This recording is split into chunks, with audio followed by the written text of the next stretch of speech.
So that way, if you want to reference this later, you can. So as I'm going through training, like I said, ask me any questions, interrupt me. I want to make sure you walk away feeling a lot more comfortable using Docusign. The easiest way would probably be to unmute yourself since I have the video screens minimized. So I'm going to get started in Command. So as we're going through the Docusign training, we always want to get started in Command because one of the main functionalities and one of the main benefits of using Docusign is its integration with Command. And as long as you start the process from within Command, your Docusign room and your Command opportunity will be linked, making it much easier and more streamlined for you to upload documents directly from Docusign into Command. So I've already gone ahead and created an opportunity for this morning. So I'm going to go to my opportunities, the little icon of the two hands shaking. I like to go to the list of all opportunities. It's just easier for me than clicking into my sales pipeline. And then here is my opportunity for today. So you can see here the name of the opportunity is 1234 Main Street - Stark Potts - listing. And so for today's training, we are going to use a listing just because I want to walk through the seller's property disclosure, community association disclosure. So that way you know how to properly send those out because those usually end up causing or giving the most pain to agents when they're trying to get things out in a hurry. But you'll notice here that it's specific format, and this is for the MCA office so they can easily track the property and the clients that you are using for this opportunity. I filled in as much of the information as I could down here in the general information and in the property field over here. And the reason I want to fill in as much of the information as possible is because much of this information will be pulled directly into Docusign. So if it's here, it's just one less thing I have to worry about when I get into Docusign. To go to Docusign, I'm going to click on the Documents tab. And then up here in the top right-hand corner, you can see this button that says Start a Transaction. I want to pause here because I really want to reiterate how important it is that you click Start a Transaction. You must click Start a Transaction from in Command in order to create a Docusign room that is linked to Command. You do have the ability to start a room directly in Docusign. However, you'll never be able to retroactively connect that room in Docusign to your opportunity in Command. So always make sure you click Start a Transaction. One thing I also want to point out here is make sure that your pop-up blocker is turned off or you have permission for Command and Docusign to have pop-ups, because what will happen is when I click Start a Transaction, it'll open up a new browser tab with Docusign. And if you have that pop-up blocker on, it will prevent Docusign from opening. So I'm going to click Start a Transaction. It's thinking and it's creating the room. Now it's going to have me log into Docusign. So I'll click Continue and then log in.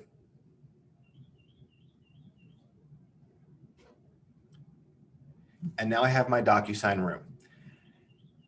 Up here in the top left-hand corner, you can see the name of my room is 1234 Main Street - Stark Potts - listing. And that's the same as my opportunity name in Command. So that's one way that I know that these two are linked. Below here, you can see we have an ID number. And I just want to point this out, but this is more of a Docusign 2.0 skill, is that you can use this ID number to email documents directly into your room. So if you don't want to, if you're out and about and you just want to forward a document, you can put in that ID number and then email it to Docusign and it will automatically add it to your room. So we are in the Documents tab. Now, this morning, we are acting as if we have never used Docusign before. So before we actually start using any of the Gar forms, we have to confirm our NERDS number.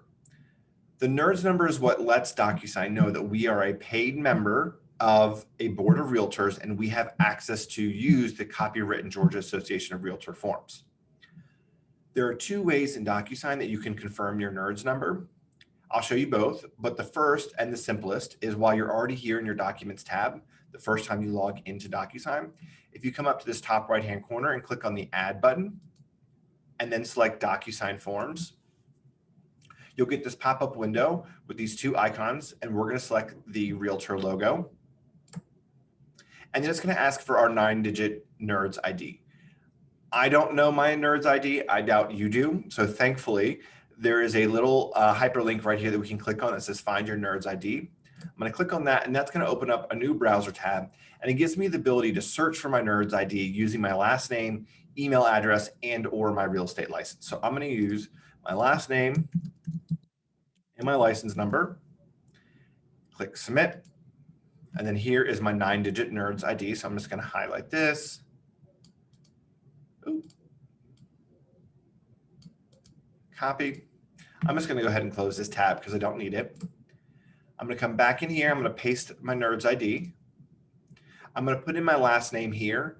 And I want to point out here that your last name that you type into Docusign here needs to be the same last name that you used for your when you joined the Atlanta Board of Realtors, or what they have on file for you. If there's been any name changes, it won't confirm you as that agent, and it won't give you access to the Gar Forms. Then the last item we have here is our association. So we're going to select Georgia Association of Realtors. So there's a long list in random order. So I'm just going to scroll all the way down to the bottom of the list and then come up just about 2/3 of the way to the top. And here's my Georgia Association of Realtors. Select that. I'm going to click validate. And now it lets me know that you validated your 2 association memberships. So Georgia Association and National Association of Realtors. If this is your very first time confirming your NERDS ID, there'll be a secondary pop-up here from the Georgia Association of Realtors asking you to accept the terms and conditions for to use the Gar Forms. That is way number 1 that you can confirm your NERDS ID. So I'm going to click cancel here. The second way is up in the top right-hand corner. If you see your image, your picture, or your initials, if you click on that and then go to preferences, and then over on the left-hand side, I'm going to click on the integrations. I'm going to scroll down just a little bit, and then here we have our NERDS ID information. And again, you can confirm that information here rather than in the Documents tab. It's going to be the same process. And right here where I have a clear button, if you didn't have your NERDS ID number there, it would have that Find Your NERDS ID link that you could then click to search for your last name, email address, and license number. And you would just fill in the same information, select Georgia Association of Realtors, and you would click Save Changes, and it would validate for you. Now we have access to our Gar Forms, so now we can get started on setting up our documents and setting them for signature. I'm going to go back to my Docusign room, and the easiest way for me to do that is click on Dashboard. And then here it's going to show my recently viewed room. So I'm going to click into this room, and I'm going to click onto the Documents tab because I want to start right where pick up right where we left off before we left to go to Preferences. So anytime you click Start a Transaction in Command, it will open up a new browser tab with Docusign Rooms, and it's going to automatically put you here in the Documents tab. And the Documents tab is where we're going to add the different Gar Forms that we're going to use. However, before you add any Gar Forms or start playing around with any Gar Forms, we always need to go into the Details tab and fill in this information first, because the information we add to the Details page is what's going to auto-populate our Gar Forms. So I'm going to click on Details, and then you'll see here we have the name of our room, list side created by the office. It's fine. There's a lot of information on this page. The left 3/4 of the page is going to be all about the specific property that we are working with on this transaction. And then the right quarter of the page is going to be information for clients. So in this case, it's going to be the sellers, me as a listing agent, and then we'll have some buyer information or buyer's agent information that we can add as well. So there's 2 sets of information, and we need to fill out as much information that we know at that time. We can always come back later and add more information or make any changes. That's okay. So to get started, I'm going to click Edit up here in the top right-hand corner. And now you can see all these fields allow me to edit. So if you ever wanted to, you can change the name of your room. I don't see a reason why. I would just let it be the same as your opportunity name. Super easy. And then scrolling down, like I said, fill in as much of the information as you know. Some things seem a little superfluous, but whatever. We'll just select US dollar, MLS ID. I'm just going to type in a fake number here. One thing I want to point out for MLS ID, in .loop, it would pull in the FMLS information, which was very handy. Docusign does not have that same capability. So we do have to manually add all of that information. So be sure to add your MLS ID here, so that way it can auto-populate the forms for you. Origin of lead, not important. Company room status, that doesn't matter. Property address, here we go. So we'll type in 1234 Main Street, Northeast, Atlanta, we'll do Fulton County, select Georgia, 30342. Property type, we'll do residential detached, year built, 2008. And then special circumstances, no special circumstances. There we go. Listing date, I'm just going to go ahead. I'll select today's date, the 19th. Listing expiration date, let's do March 19th. Original listing amount, we'll do $415. And I'll type that in a couple times. Scroll down, offer details. Now, since we're just getting this listing ready, we don't have an offer yet, so we don't need to fill this in. We can just leave it blank. Highest bid confirmation, again, don't need any of that. Closing details, don't need it. Property details, and I don't really need this. It's just, I'll skip it. I don't need to add tax information to my listing agreement. So I'm going to scroll back up to the top. So now that we've filled in the left 3/4 of the page about the property, now let's fill in the information on the right-hand side about our clients. So you'll see here we have seller 1, and it automatically pulled in my client's information from command. So here we have Tony Stark, we have Tony's cell phone number, and his email address. At the very minimum for each one of your clients, you need to have a name and an email address. That email address is what is needed for you to send those documents for signature. You need to add your clients here in the details page, because when we go to send these documents, all of the permissions for the individual fields that they have to fill in or sign are going to be tied back to the information that you put here in the details page. So I have Tony Stark as seller 1. I'm going to scroll down. We have seller 2. We have Pepper Potts. And here we have Pepper's name and Pepper's email address. Again, minimum of name and email address. One thing I want to point out here is if you immediately add a contact into command, then immediately create an opportunity, and then immediately after that create your room, your contact information likely won't pull in because it hasn't given the command system enough time to have saved that information and stored it in its database. So in that case, you will likely have to manually add in your client's information here. So I just want to point that out, that it's not broken if that happens. So I'm going to scroll down. Then we get to listing agent, which is me. So pulls in my information here, my phone number, my email address, company. Now here it says Keller Williams First Atlanta, or Realty First Atlanta. Let's see, question. If you have a Docusign account you pay for, will this interfere with this interface? So great question. If you pay for a Docusign account, you're not able to use that account connected to command. You'd have to create a new account through command that's totally separate. So our KW account is for the rooms side of Docusign, whereas if you have a paid account, you use the e-signature side. So it won't interfere, but you won't be able to use that account with Docusign. So here where it says company name, we have Keller Williams Realty First Atlanta.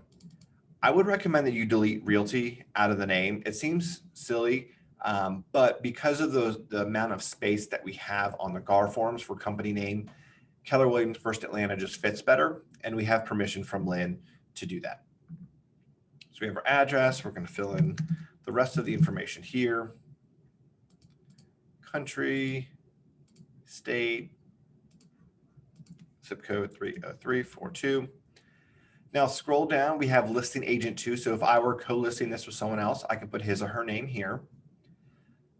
Then I'll keep scrolling down. And now we have buyer 1. And keep scrolling, we have buyer 2.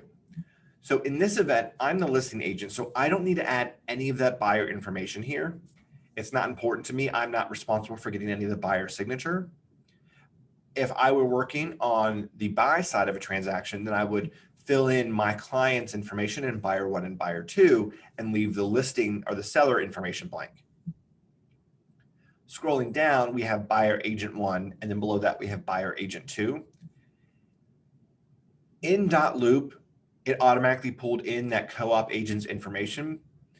You can add in your co-op agent's information here in the Details tab, and it will auto-populate on the Gar Forms. I will point it out here, and I'll remind us again in a little bit when we're in the envelope. Never send a document to a co-op agent for signature in Docusign. You always want to send that document as a PDF for that agent to then upload into his or her e-signature platform and be responsible for it. The reason is the way that Docusign works is that every single person that the document is sent to has to sign it in order for that document to be considered complete. So if I send this document to Tony and to Pepper and then my co-op agent, but we end up negotiating, the co-op agent and I are negotiating that deal, that co-op agent is never going to sign that document. Then I will never have a signed copy of that purchase and sale agreement of that offer. So it'll just kind of sit in purgatory forever. So I just want to point that out. So that way it'll kind of save you a little bit of hassle and headache. So now that I've filled in all of the information, I'm going to click Save in the bottom right-hand corner. My room has been updated. So now that all of our information about the property and my seller clients has been added, now we can start using Docusign Forms. So I'm going to click on the Documents tab. And this is our Documents room. We have a Room Docs folder. This is the default folder for a room. All of the documents that you add, either as the Gar Forms or that you upload into Docusign, or when you have completed signed documents, they will all default into this Room Docs folder. Some agents like to have really organized rooms. Some agents don't care. It all depends. It's personal preference. Unlike .loop, Lynn and Alita are never going to look at your room here, so you can have it set up any which way that you want. If you want to add folders to help organize your documents, which I would recommend because you'll have a lot of them by the end of a transaction, if you click on Actions up in the top right-hand corner, you can click Add Folder, and then we can give this a folder name. So I will add Listing Agreement. Click Create. Now I have my Listing Agreement folder and my Room Docs folder. You can create as many folders as you want. But for today, I'm just going to make the Listing Agreement folder. So now that we have it set up the way we want, now we can start adding the Gar Forms. To add the Gar Forms, we're going to click on Add in the top right-hand corner, select Docusign Forms, give it a second to load. We're going to leave it on Docusign Forms Library, and then I'm going to select Docusign Forms. I'm going to come down to Georgia Association of Realtors. And now this is going to pull up a list of all 180 different Gar Forms that we have access to. So rather than scrolling through and trying to find it, we can use this Forms Finder field here to search for the document. So we want to use the listing agreement. So I'm going to type in exclusive seller listing agreement. So our F101 here. Then I'm also going to add the seller's property disclosure. So I'm going to select the F301. I will point out a lot of these documents have the same name or very similar names. So just be really mindful that you select the right form. And I'm sure by now you know the form numbers and it's easy. You can just search the form number. The reason is there have been a handful of times where I've incorrectly added like the new construction property seller's property disclosure by accident. So So be mindful of that. So then I want to add the community association disclosure. Now I'm not going to add the lead-based paint because I selected that this home was built in 2008, but it's going to be the same process as the seller's property disclosure and community association. So that way you'll kind of see how the disclosures work, and it's going to be the same process. So you don't need to worry about that. And then now I want to do the F201. And then my purchase and sale. Now I know that with creating a listing, I'm not actually going to be the one to initiate a purchase and sale, but I do just want to walk through it since it may be one of the single most important documents that we will ever use in our real estate career. So I'm going to click add. We'll give it a second. The page will reload. And now it's added my 4 documents into my default room docs folder. Well, 3 of these documents are part of a listing agreement. So I want to move those into my listing agreement folder. There are 2 ways that you can move documents within folders in a room. The first is if you roll your mouse over a document icon, a radio button will appear in the top left-hand corner. You can select that radio button. And then anytime you select a radio button, this toolbar will appear. It has a bunch of different options in it. So I'm going to select my community association and my listing agreement. Then I'm going to come over here. I'm going to roll my mouse over the icon that says move. Click that, select a destination, folder, and current room. And then I'll select the listing agreement folder and then click move. The page will reload. And now those 2 documents are in my listing agreement folder. The other way that you can move documents is very simply just drag and drop. So I'll come over here, roll my mouse over the seller's property disclosure, click on it, hold my mouse down, and then drag it into my desired folder. There we go. And it's that simple. So now that we have everything set up, we have all of our forms, now we can start filling out our forms. To start filling out your forms, all you have to do is click on the form and it will open up. Now we can get started.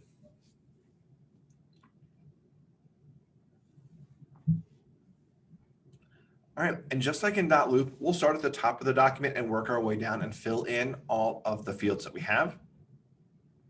Starting here, we have our address. You can see some of this information is already filled in, which is perfect. So we just want to give it a double check, and we're going to fill in any missing information. We have our tax parcel ID, so I would just paste in that information from the tax records. Scroll down our legal description. I'm going to select attached as an exhibit here too.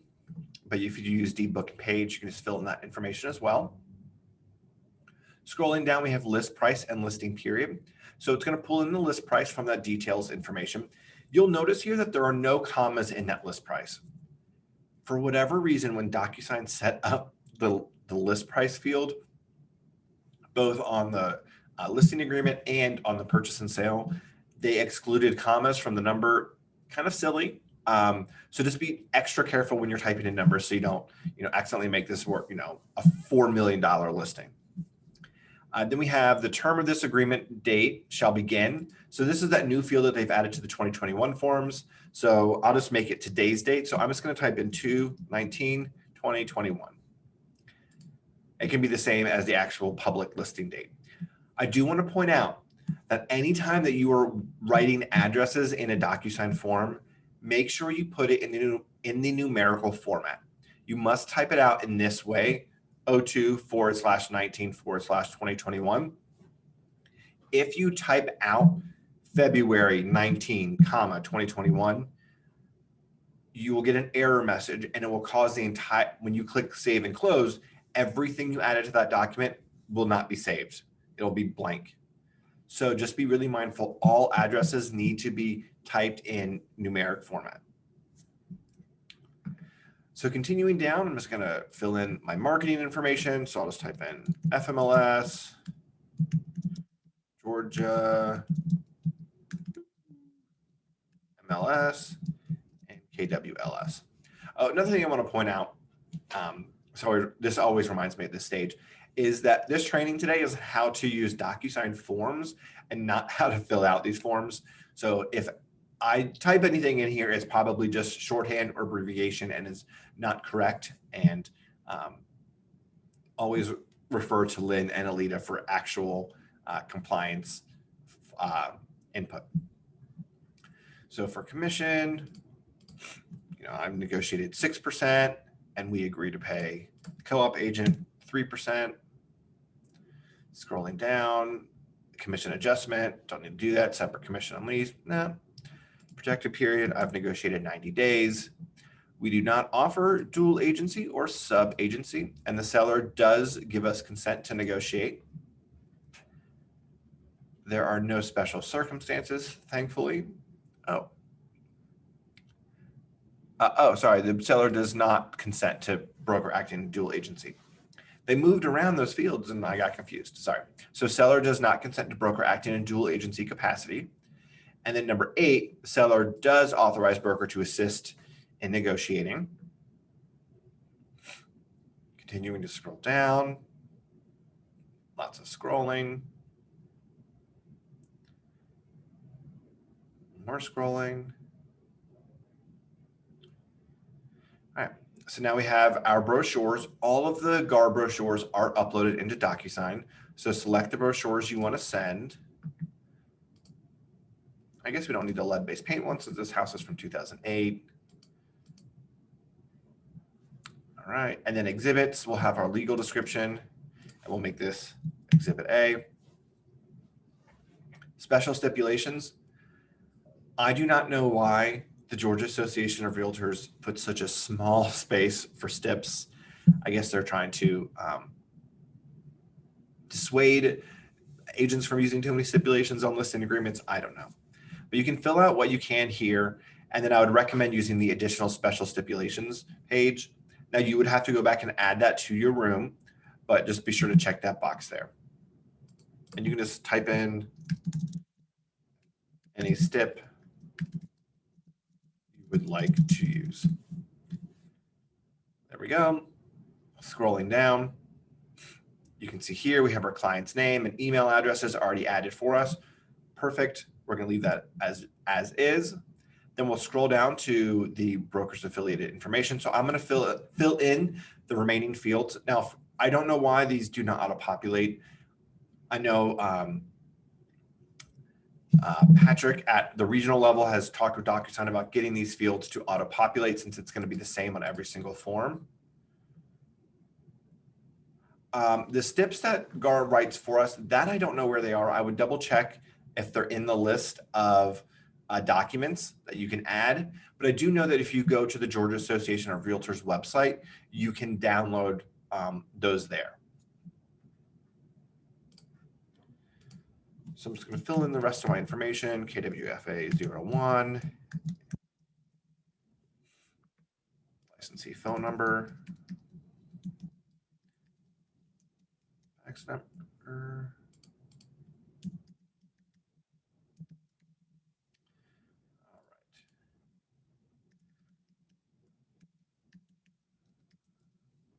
So I have all this information filled out, so it's good to go.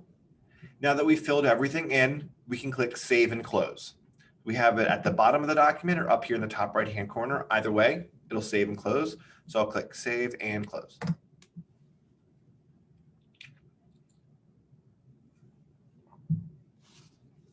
Perfect. So now that we filled out our listing agreement, now we can work on our seller's property disclosure. So I'm just going to click on that to open it up.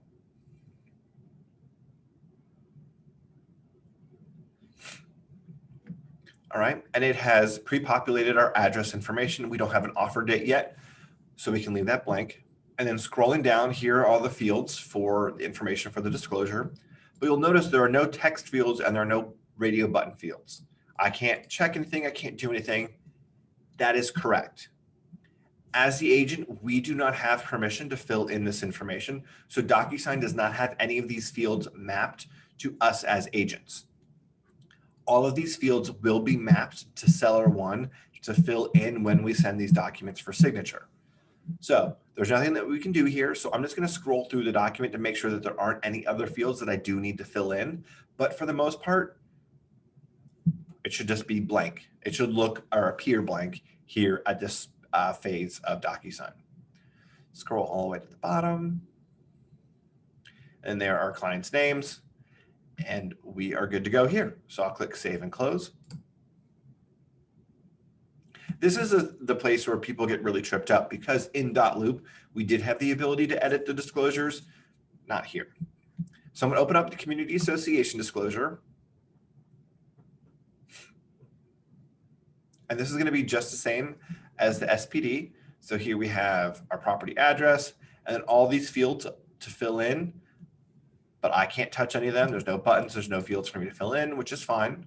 Just want to make sure that I'm not missing anything. Perfect. And now I can click Save and Close.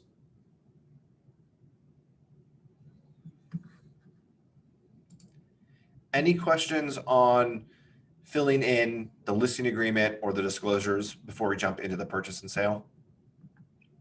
All right. So now I'm going to open up the purchase and sale. Like I said before, this is really just to get familiar and comfortable with using this form in Docusign. This is not going to be a traditional process for a transaction. So I'm just going to open up the purchase and sale agreement.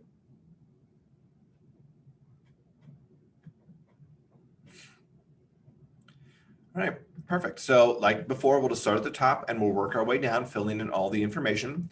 So we have our offer date. So I'm going to type in today's date, so 2/19/2021. And again, making sure that date is in the numeric format. We have our property address, MLS ID. I need to type in the parcel ID again. Our legal description is attached as an exhibit here too. I'm just going to fill in the rest of this information. So purchase price. So we're going to negotiate 405. Closing costs. Oops. And I can just click tab and it'll take me over to the closing costs. So we're going to ask for $2,500 in closing costs from the seller. Closing date. Today's the 19th. So let's do March 26th. We'll take possession at closing. Holder of earnest money, KWFA. Closing attorney, Campbell and Brannon. Earnest money will be, let's do $4,000 within 3 days of binding agreement. So it's super easy, just like .loop, you just fill in the fields. Not too bad. Lead-based paint was not built prior. So you can see here where it says listing broker or selling broker is Keller Williams First Atlanta. If we had realty in there, it would just kind of go off the page. I don't know why these boxes are so big. And then I'm just going to make Harry Norman our co-op brokerage. They are representing as client. I'm representing my seller as client. And then we're going to give this until 12 p.m. on February 20th, 2021. Ooh. There we go. Perfect. So let's keep scrolling down. Lots of scrolling. All right. For whatever reason, I don't know why the all cash sale exhibit is checked, but we can check the legal description here. And then we can check the seller's property disclosure and the community association disclosure. So I'll make the seller's property disclosure. I like to make that A. Community association, we'll make that B. Legal description, we'll make that C. And then you'd add, your loan exhibit or whatever, and just continue the normal process. Then we have our special stipulations field, which again is very tiny, and I don't know why it is so tiny. You can add in your special stipulations that you can fit in here. So you can just type, if I could spell today, type them in, more stips. Even more stips, lots of stips. Now, there isn't a lot of space here, so you can probably fit maybe 1 or 2 stipulations. Again, I would recommend using the additional special stip page, checking that box here and adding that. That being said, if you don't have too many stipulations, there is a trick that I can show you when we're in the envelope preparing these documents to send for signature, where we can add a text box and we can make the font really small. Probably not going to win your favor with any co-op agent or closing attorney, but it is something that you could do to minimize having to add that additional page. And I'll show you how to do that. Scrolling down, we have our purchase and sale. On our purchase and sale, we have our clients' names and our email addresses. Now, my gut reaction here is to delete my client's email address off a purchase and sale agreement. I personally don't like sharing my client's contact information on any co-op form, but the way that DocuSign is set up is that any information that is auto-populated from the details page, if you edit or change that information on any of the documents, it'll then automatically change that information in the details page. So if I were to delete my client's the contact information, it would delete it out of the details page. And then when I go to send these documents for signature, there wouldn't be an email address for them to send it to. So leave your client's information here. It's fine. And I will show you how you can block that off before you send these for signatures. That way you can still protect your client's privacy. So scrolling down, we're going to double check all of our information here, make sure it has everything. So I'll just fill in the missing fields.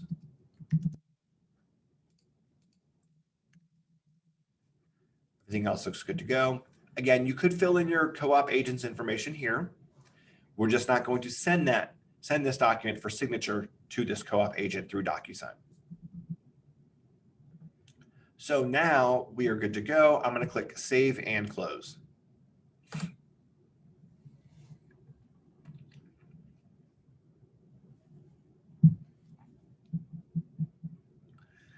So we have all of our Gar forms set up. Now we can prepare to send these for signature. You will likely notice that I have not added the affiliated marketing or the wire fraud prevention disclosures. You do not add those documents to your room in the Documents tab. They are set up as templates because there are not any fields for you or the clients to fill in. They're just set for signature. So the MCA office has added them as templates, and I will show you how to add those to your envelope in just a moment. So we have all of our Gar forms. Now we can create an envelope. The way that Michael New explained DocuSign envelopes to me was that think of if you had printed out copies of all of your listing agreements and your disclosures and your purchase and sale, and you put a little paperclip on them, and then you put them in a manila envelope on the corner of your desk, and you're like, you know what, when I see my clients, I'm just going to hand them this envelope and say, please review and sign. That envelope is the vehicle to give those documents to your clients. An envelope in DocuSign works the same way. You put the documents in an envelope to send them for signature. There are two ways that you can create envelopes in DocuSign. The first way, and probably the simplest, is roll your mouse over the icons of the documents that you want to send for signature and select the radio button in the top left-hand corner. And whenever you select a document, the toolbar will appear, and then you can roll your mouse over to the icon that says Create Envelope. And you can click Create Envelope, and that would automatically create a new envelope with those forms included. As you get further down or further along in the transaction, this is probably how you're going to want to create envelopes, because you're going to get a lot of forms in your documents here, and it's going to be easier for you just to go ahead and select the documents in the Documents tab versus having to add them individually and scroll through a list of 20, 30 documents in just a moment. So that's way number one, select Create Envelope.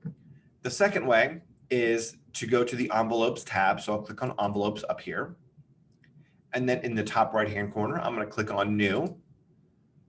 And now I will create an envelope. And just like everything else in DocuSign, we'll start at the top and work our way down. So envelope name, you're going to send a lot of envelopes throughout a transaction, like 10, 20, 30, 40, depending. So I do recommend that you give your envelopes names. That way that you can go back and easily reference them, because I'm sure throughout the transaction, your client's going to say, hey, when did we sign that listing agreement? What did I agree to? And you can go back and easily, reference those documents or, signature dates and all of that. So I'm going to name this 1234 Main Street, exclusive seller listing agreement and purchase and sale. Our next item is to add documents to the envelope. So we're going to add our room documents. So within this tile, I'll click on the Room Docs button. And now it's going to have a pop-up window with all of the documents that I have in my Documents tab. So this morning, it's going to be relatively simple because I can just add all 4 of them. And this is what I was saying just a minute ago, where when you get further down that transaction, you're going to have a whole list of documents here. So it could be kind of overwhelming to make sure that you're selecting the right ones. So that this way may not be as easy later on in the transaction. So I'll click Add Selected. And now it's going to add those documents to my envelope. So we'll give them a second to load here.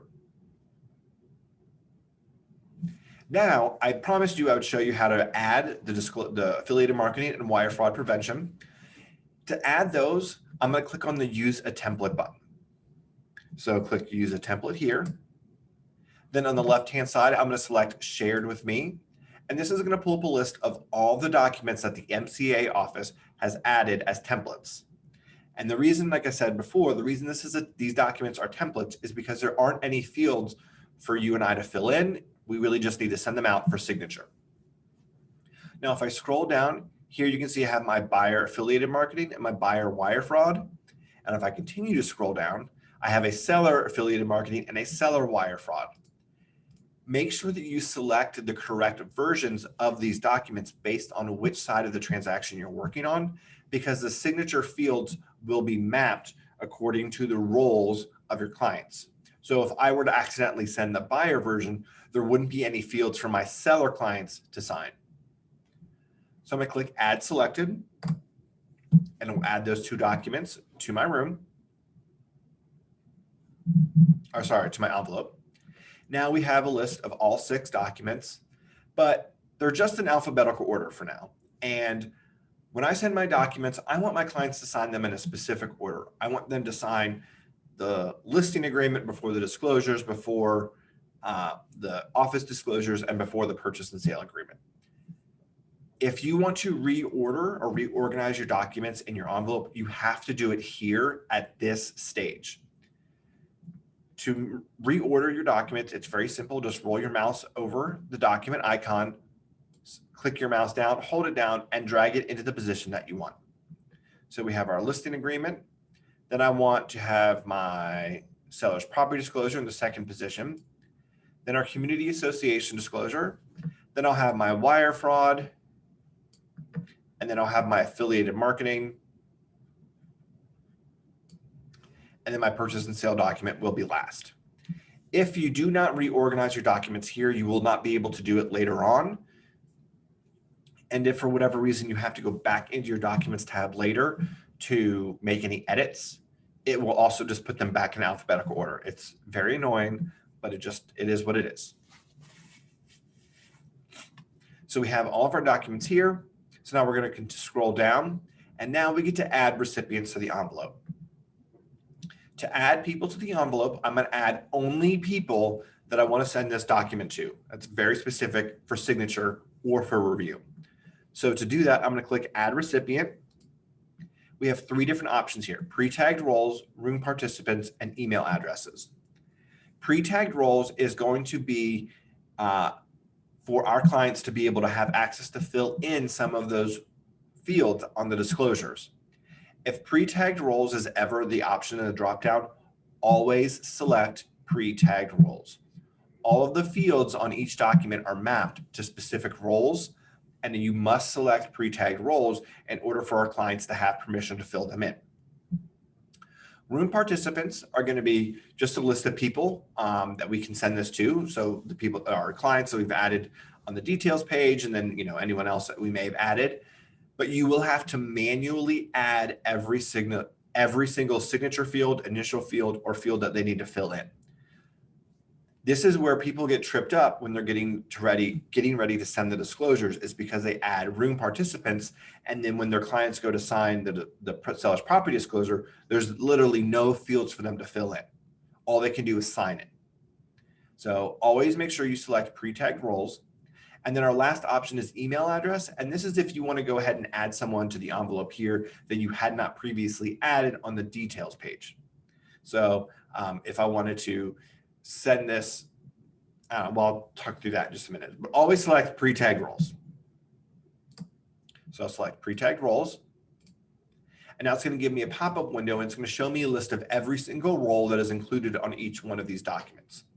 Now, I don't care about buyer 1, buyer 2. All I care about is seller 1 here. So we have a question. Yeah. I can give you 2 minutes. Yeah, let me know when you're back.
Oh, sorry. I had you on mute. My apologies. So let me go back.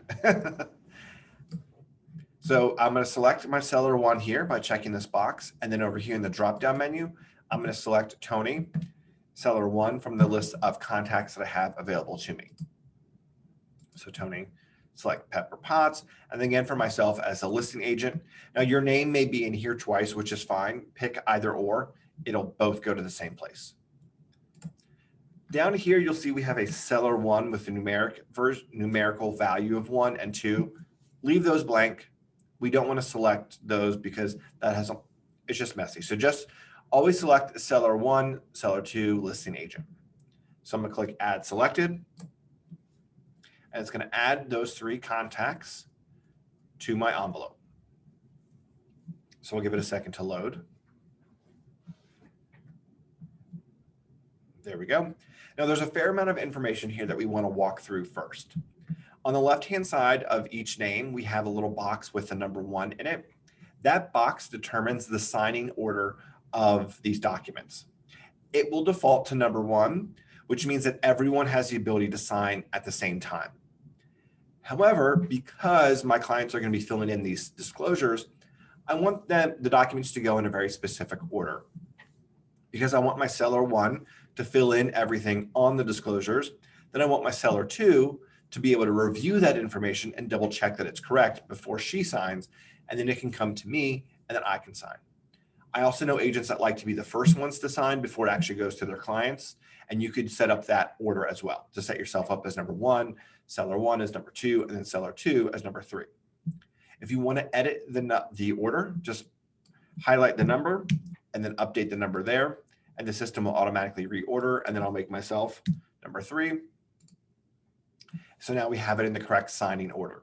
Now I do want to point out here that Tony Stark must completely sign and complete every single form before Pepper Potts will ever receive an email that she is able to sign. So if you ever hear back from your client, your seller, if Pepper were to call me and say, hey, I haven't received these documents, where are they? Can you resend them? I can go and I can easily look and say, Tony hasn't signed them yet. He needs to go in and finish signing, and then you'll immediately get your chance to sign. Over here within this box, we have a drop-down menu, and it's going to default to needs to sign, which means that this person will actually have a field for them to sign. If you leave this permission on there, make sure that there is a signature field on at least one of the documents. If not, the system will kind of go haywire and it will never see this as the document as being completed. The next is needs to view. So if you need to include someone on this envelope and they just need to view the document to double check it, you can add them here. The next option is receives a copy. This is if you need to send it to someone and they just need a copy of the signed document. This would probably most likely be a lender or a closing attorney, but I would recommend that you let that person know, that attorney or lender, saying, hey, I sent these documents to my clients for signature. You're going to receive a copy. So just be on the lookout for a document from Docusign. And then last is specify recipient. You don't need to worry about that. The next drop down over here where it says more, it gives us the ability to add and access authentication code.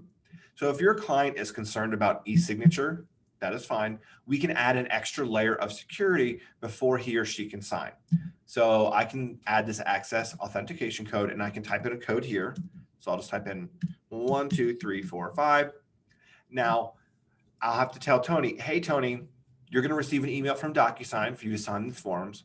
However, before it allows you to sign, be sure to type in the code 1, 2, 3, 4, 5. And this will prevent anyone from being able to hack into his email address and just start signing purchase and sale agreements on his behalf. I'm going to click discard because I don't actually want to use that today. And then our next option is to add a private message. Now, Tony is seller 1, which means that he has all the permissions to fill in the disclosures. So I'm going to type in a quick note here. It says, hi, Tony, please be sure to fill in the SPD and CAD before completing. Thank you, Nick. Now this message is only going to go to Tony. That's why it's a private message. And just a real quick reminder for him to fill in those fields, because oftentimes people are going to be in a hurry and just go sign, sign, sign, and be done.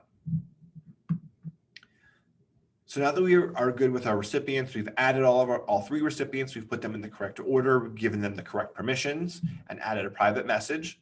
I'm going to continue down.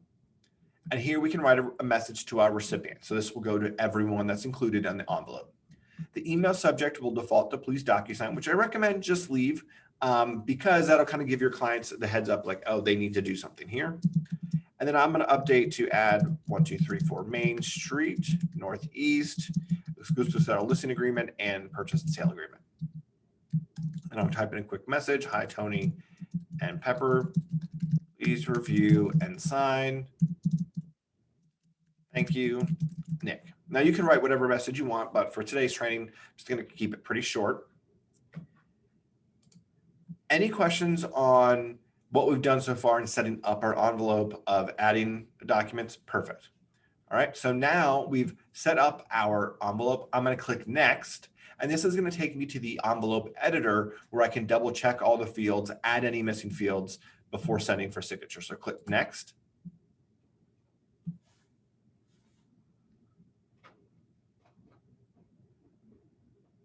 Give it a second to load.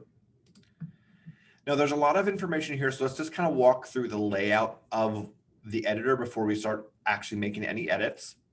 So up here in the very top left-hand corner, there's a back arrow. If for whatever reason you need to go back to the envelope or back to a document, you'd click go back here. The system saves any changes that you make every couple seconds, so you don't have to worry about clicking save.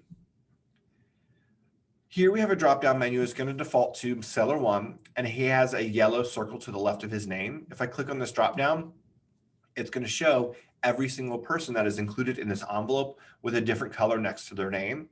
And this is so it's more easy for us to visually identify who is responsible for which fields and who is assigned to which field. So if I click on Pepper, you'll notice now all these standard field colors are blue. So I know anytime I need to add or I see a blue field, that is assigned to Pepper.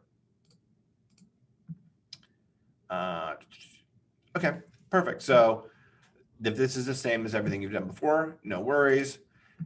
All the standard fields, here's our preview. And then over here on the right-hand side, we have a thumbnail version. So you can quickly just scroll through thumbnails of the forms. And then we have our little tabs here with each one of the individual colors. So I can easily see, okay, all 3 of us have a signing permission on this page.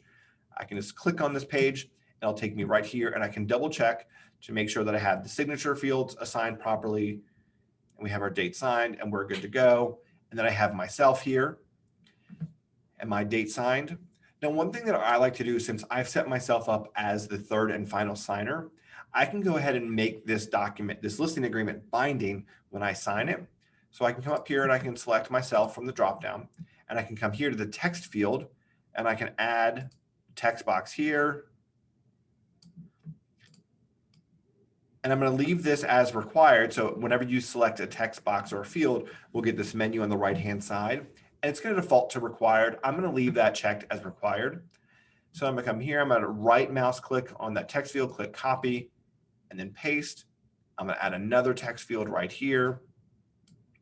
And then I'm going to add the date field right here. So now when I sign this document, I'm going to be able to fill in the date and time of when I signed. And so that way, once I sign, this document will be binding, and then Docusign will automatically send a signed copy to all the different people on the envelope. Scrolling down, now we have our seller's property disclosure. And then here you'll see we have all of our text fields and radio buttons, and you'll notice that they're outlined in yellow. That yellow color is associated with Tony, which is good. That lets me know that Tony is going to be the one responsible for each one of these fields. However, because it's only highlighted and outlined in yellow, if I click on it, you'll notice that this field, required field, isn't checked. And a required field is going to stop our client and make sure that he or she fills in that information. I want the system to stop Tony at this field. What year was the main dwelling constructed? So I'm going to make this required. So that way it stops here. Otherwise, the system will just bypass all of these fields and go straight to the signature page for the disclosure. And he won't even know that he needed to fill that in. But by making the system stop here, it'll be more easy for him to see all of the fields he needs to fill in. So I'm just going to scroll through, make sure everything else is outlined in yellow, so I know it's assigned to Tony. Keep scrolling. Perfect. There we have Tony's signature and Pepper's signature. Good to go. Now we get to the community association disclosure, and this is going to be the same as the SPD. Now, I don't know what exactly type of association they have for their community, so I'm not going to make any of these checkboxes or these fields required, but if I scroll down here, I can come to the name of association field, click that, and make this required. And again, the system will stop Tony to fill this in, and it'll be much easier for him or her to scroll up and fill in the rest of these fields here. So I'm just going to scroll through, double check everything, make sure it's good to go. There's our initials. Here we have our wire fraud disclosure. For whatever reason, it moves the signature field, so just double check that and move them back up to that line. And then scrolling down, we have our affiliated marketing. Now I need to add a signature here, so I'll click on Tony, add his signature, and add date signed. And I'll do the same for Pepper. And date signed, so we're good to go here. Scrolling down, we have our purchase and sale agreement. All right, so it looks like here for earnest money, I forgot to check will be paid by check. So I can add a checkbox here. So I can just come over here to my name, select my name, click on checkbox, add a checkbox here, and then double click it. And now I've checked that field, so it no longer will be blank when I send this document for signature. Scrolling down, we want to make sure our client's initials are there. Good to go. Keep scrolling. Let's get down to our special stipulations section.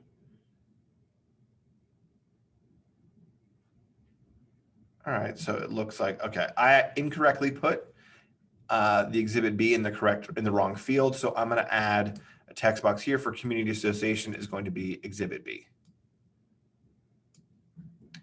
And then let's type in there, B, and I'm going to uncheck required and make it read only. So that way it shows up on every single person's page when they sign. Now I can't get rid of this B here, and I don't have, actually what I can do is I can come over here and I can click on this line tool, and I can just add a line through it. And I'll make this black, and I'll make it thick. So I'll just kind of cover that up. Not the most beautiful thing, but it does its job. All right, scrolling down, we have our special stipulations section. Here's where I was telling you, if you wanted to add a text box, you could add a text box. So I'll click text box here, and I can just format this over here. And I can just start typing in stip, more, stips, even more, lots more, more. Now, I've added too many steps here that it's a scrolling box, but scrolling boxes don't work on PDFs. So what I can do is I can highlight all of that text. I can come over here to formatting, and I can make this 7-point font. And now it all fits. I'm also going to scroll up and I'm going to uncheck required field and check read only. Now, this is what I was telling you earlier that, yeah, you can make your font smaller, but you're not going to win any favor with your closing attorney or co-op agents because they're going to be really hard to read those steps, which is why I would recommend that you just use the additional steps page. But I want to show you that option just in case if you don't have too many steps, you could just make it a little bit smaller and they can all fit. Scrolling down, we have our client signatures. And because we're sending this to a co-op agent, I don't want to share my client's email addresses. So what I want to do is I'm going to come over here to this line tool. I'm going to select line, and I'm going to add a line that covers it up. And because I went ahead and I formatted this to be black and 10-point thickness previously, it automatically defaults to that here. So I'm going to right mouse click on this. I'm going to click copy and then paste. And I'm going to drag this down, and I'll cover up Pepper's email address. Now, again, a black bar is not the most beautiful thing, but it does its job in protecting my client's privacy on these documents. So now everything looks good to go. If before I send, I can click on a recipient preview, and I can double check to see what my clients are going to see when they go to sign. This is just a preview. No one's actually signing anything. So you can just kind of click through the process here, pretend sign, fill this in. You also have the ability to see what it looks like on a desktop, on a tablet, and a mobile phone. And the reason I want to point this out is because right now it's kind of crazy out there for buyers. So if you need to get a document to your buyer as soon as possible, but they have dinner reservations or they're doing something, you can say, hey, I'm going to send you this document. I know you're going to be at dinner. Please go ahead and sign it on your phone. And then we can, because we need to get this in as soon as possible. So they do have the ability of signing here. If you're good with the preview, click the X in the top right-hand corner and then click send. And now the system is going to send this to Tony. Now we can see here, it says waiting for others. So I'm going to pull up my email because I'm going to sign on behalf of Tony. I'm going to open up my personal email here. Oh, wrong one. Let me come over here. Sorry, this is Tony's email, my KWFA tech email. So here we have from my name via Docusign, please Docusign 1234 Main Street. I'm going to open that up. Scroll down. Here's my private message, Tony. Please be sure to fill in the disclosures before completing. I'm going to click review documents. So I'm signing as Tony now.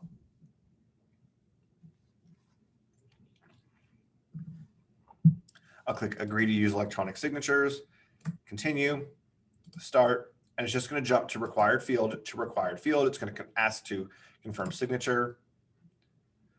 And here, because I added to make this field required, the system stops here. So I can type in 2008. And now it's much easier for me as Tony to go through here and I can fill in all these fields. Now I'm not going to go through and check off every single one of these boxes, but I just wanted to show you what it's like for your clients. And I'll click next. Tony can sign. It's going to do the same thing here for the HOA. We have a mandatory membership of $1,000 that's paid in 4 installments. And then we can just type in name of HOA here, contact name, type in all this information. So boop, boop, boop. Down here, again, check all the boxes that matter. No special assessments. Boop, boop, boop, boop, boop. There's not any litigation, blah, blah, blah. Perfect. So initial, sign, initial, sign. And again, his name is blocked out there. Now, you do need to remind your clients that when they sign this, they need to click the finish button. And then it's going to ask them if they want to create an account, and they can click no thanks. They don't need to create a Docusign account. And they need to make sure they get to the You're All Done page. If they do not receive the You're All Done page, the system will not identify that they've completed signing, and the next person will not be able to sign. So they must receive the You're All Done page. So Tony is done. So I'm going to click into my personal email address for Pepper Potts. So here's her email. Scroll down, you'll notice that there is no private message here because that was only for Tony. So Pepper's going to click Review Documents. And we're going to go through the same steps of agree to use electronic records and signatures, continue, start, and it's going to jump to that first required field. So sign, we're going to confirm signature. And now it's going to jump all the way to the bottom of the seller's property disclosure. But I want to scroll up because I want to show you that because we're signing second, it's going to show all the information that Tony filled in. So Pepper does have the ability to review the information and confirm that this is correct. So if for whatever reason something's wrong, you can catch it before you actually share this with any co-op agent. So initial, sign, initial, sign, sign. And now Pepper is finished. So Pepper is going to click finish. I'm going to ask her if she wants to make an account. We'll say no, thank you. And now Pepper's received the You're All Done page. So I'll close this and I'm going to go into my email. And now I've received an email that says, please DocuSign. Now I get to review the documents and we'll just go through and I'll sign.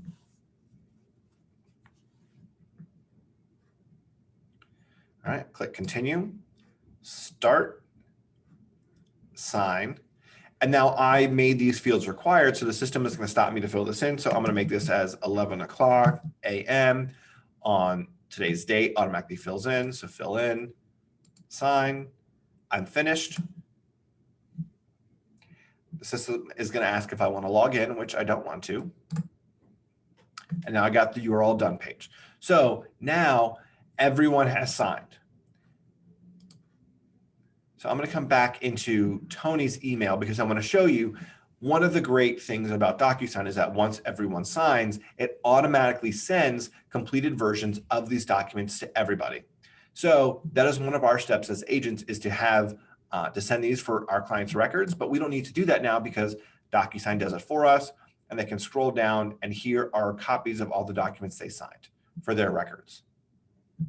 So it's just a cool tip to know.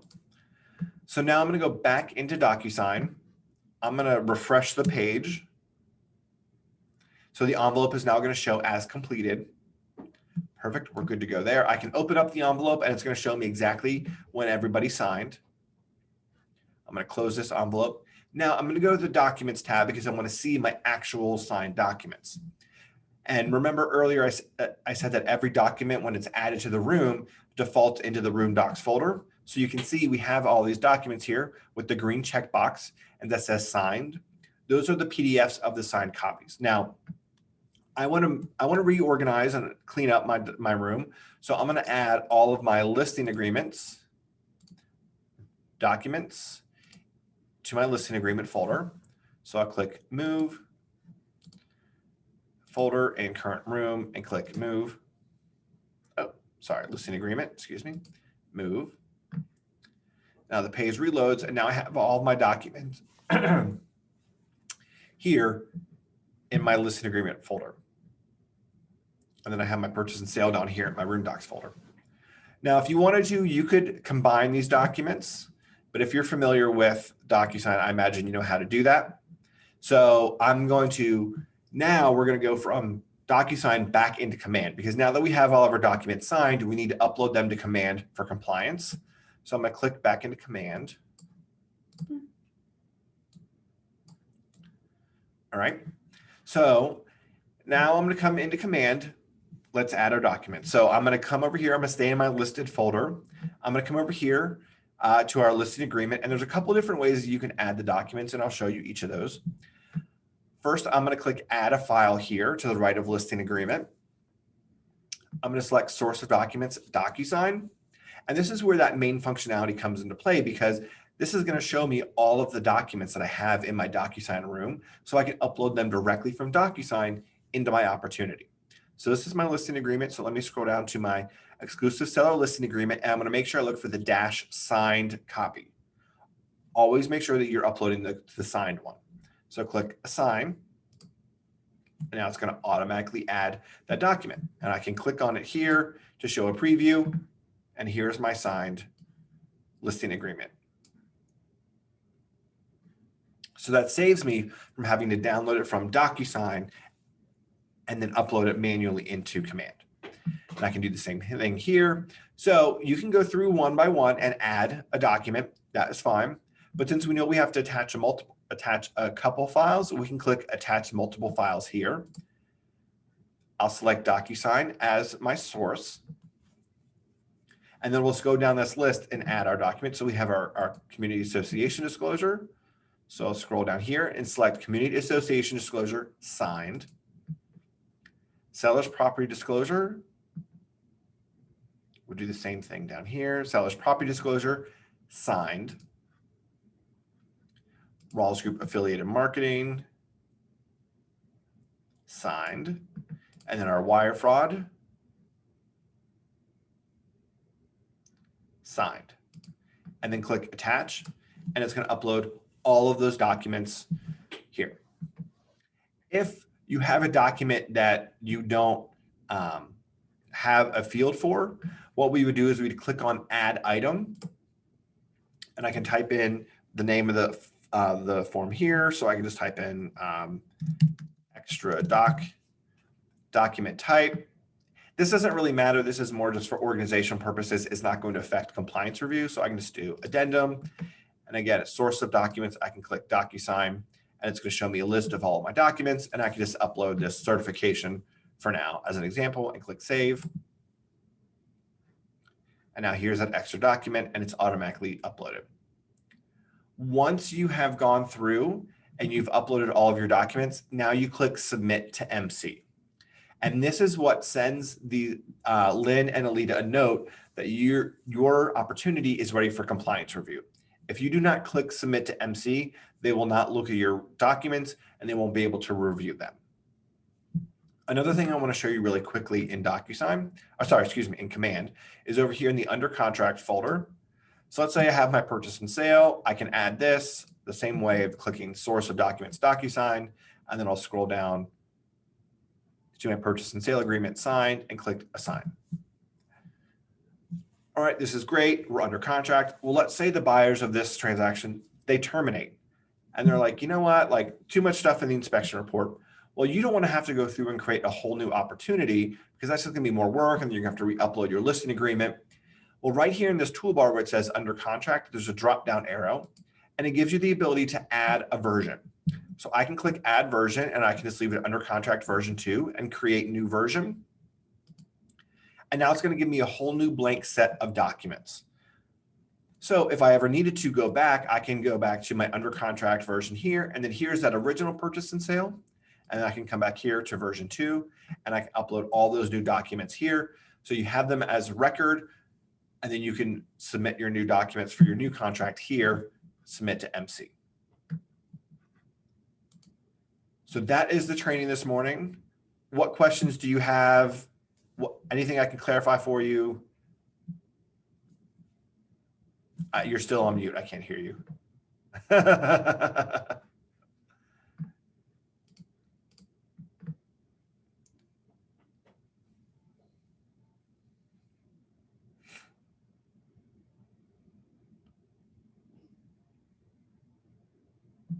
Good. Well, Lisa, as you're going through your next transaction, do not hesitate to reach out with any questions. I always recommend that you can just give me a call. It's usually easier to talk through. Probably take 3 or 4 minutes to talk through over the phone versus you sending me an email and having to wait for back and forth. So, well, thank you.